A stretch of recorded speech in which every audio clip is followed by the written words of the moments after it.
بسم اللہ الرحمن الرحیم قل لا يعلم من في السماوات والأرض الغيب إلا الله وما يشعرون أيان يبعثون.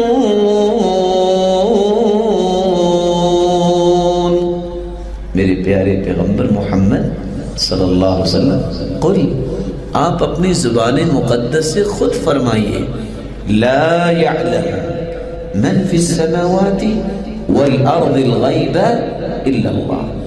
ساتوں آسمانوں میں بسنے والی نورانی مخلوق، یہ ساتوں زمینوں میں بسنے والی مخلوقات 14 کے 14 طبق، ان میں سے کوئی بھی غیب کی خبر جاننے والا نہیں ہے. وَمَا يَشْعُرُونَ أَيَّانَ يُبْعَثُونَ، ان کو تو پتہ ہی نہیں ہے کہ قیامت کو انہوں نے اٹھنا کب ہے، یہ کب اٹھائے جائیں گے.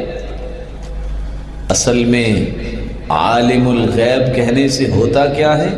انسان سمجھتا ہے کہ میں تعریف کر رہا ہوں، میری محبت ہے کہ میں کہتا ہوں اللہ کے رسول غیب جانتے ہیں. قرآن کہتا ہے اور خود اللہ کے رسول فرما رہے ہیں کہ غیب کا علم تو کسی کے پاس ہے ہی نہیں.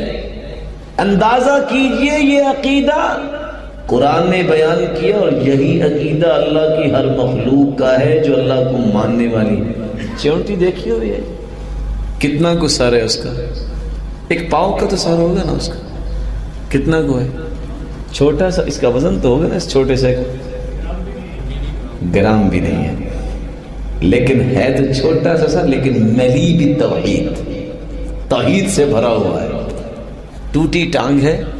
سلیمان اپنے لشکر کو لے کے آ رہے ہیں علیہ السلام، اور یہ ٹوٹی ٹانگ والی چونٹی گھوم کر آواز کس کو دیتی ہے؟ اپنی قوم کو.